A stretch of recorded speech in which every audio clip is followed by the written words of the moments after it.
my fellow Americans. On Tuesday, Syrian dictator Bashar al-Assad launched a horrible chemical weapons attack on innocent civilians. Using a deadly nerve agent, Assad choked out the lives of helpless men, women, and children. It was a slow and brutal death for so many. Even beautiful babies were cruelly murdered in this very barbaric attack. No child of God should ever suffer such horror. Tonight I ordered a targeted military strike on the airfield in Syria from where the chemical attack was launched.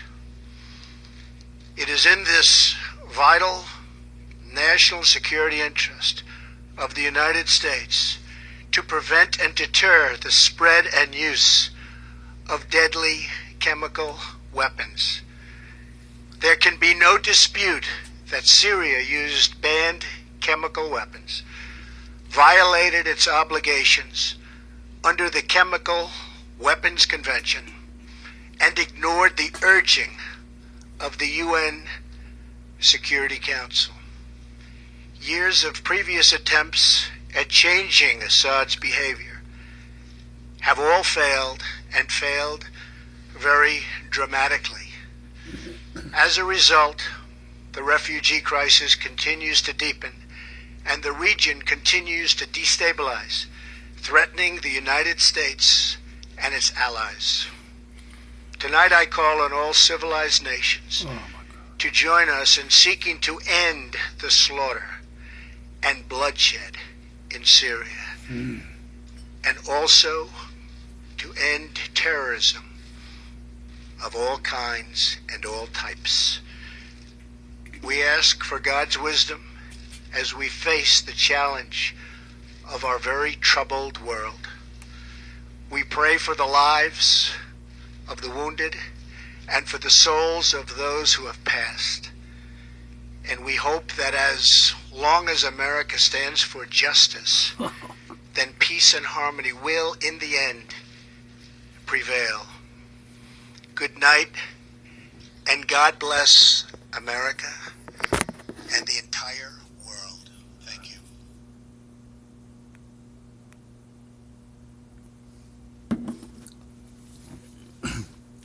What a load of crap. What a load of crap.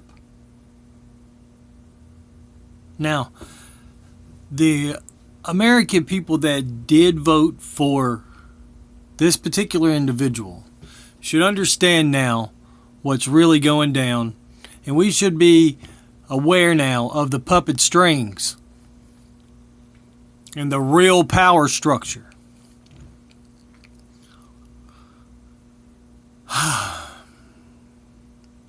Mainstream media attacked this individual, and so did insiders in the deep state, in the neocon structure. Bannon was ousted from the Security Council this week, and he was a voice for the people. Now, I'm talking to you. Did you, even if you won't admit it, you voted for Donald Trump? Did you vote for him to go to war in Syria? Now, fellow Americans, he is not, because the Americans that voted him into office voted him in on a libertarian dream of let's stay out of the Mideast. Let's back off. And if we do anything, let's just get rid of these head choppers. Well, this motherfucker, pardon my language, just sided with the head choppers. Now, ISIS has been seen completely 100% in collusion with al-Nusra and the Free Syrian Army. All you have to do is look past the first layer of propaganda to begin to see who the real problem in Syria is. And since these mercenary and proxy armies have been able to establish themselves, it's been a win-win for the military-industrial complex. It's been a win-win for the regime change, cartels and coup kind of folks. And come on, just do the math. You know, who's left over that's not a Rothschild central bank? Who's left over that's not, you know, Carlyle or a Halliburton pipeline? You know what I'm saying? This is not the will of the American people. This is not the will of the people who voted this individual in. If at anything, the unilateral action without satisfactory evidence. I mean, come on. How Machiavelli do you have to be to imagine that, oh, they bombed the bad guy's ammo department and the ammo had the chlorine gas is what was first reported, and then now sarin. But had the chemical agent in it when it was bombed. I mean, so you're blaming the planes that bombed the chemical agent? I mean, you see what's happening here? This is a false flag. This is the Reichstag. This is 100 years today, guys. 100 years ago is the anniversary of America joining World War I.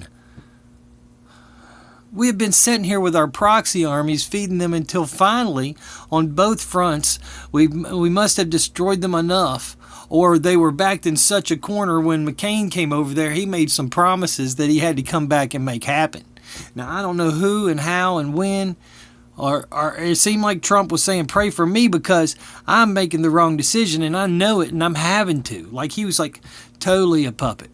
Now, I think if you just looked at the concept of predictive programming and you look at the history of Donald Trump, I believe that this person is meant to be the Donald Trump. He's the one, the stooge that's been put into place. I mean, come on, he's a reality show star. I mean, why would they ever take a billionaire and make a reality show star out of him? The only person I can think that would have that type of ego is Mark Cuban. But it doesn't really matter. This guy's a stooge now. I see that, look, Jimmy Carter is the only person who was president of the United States that did not go to war. And out of the history of the United States as a country, 222 years of that history have been at war. So, what are we going to do? This is part 1.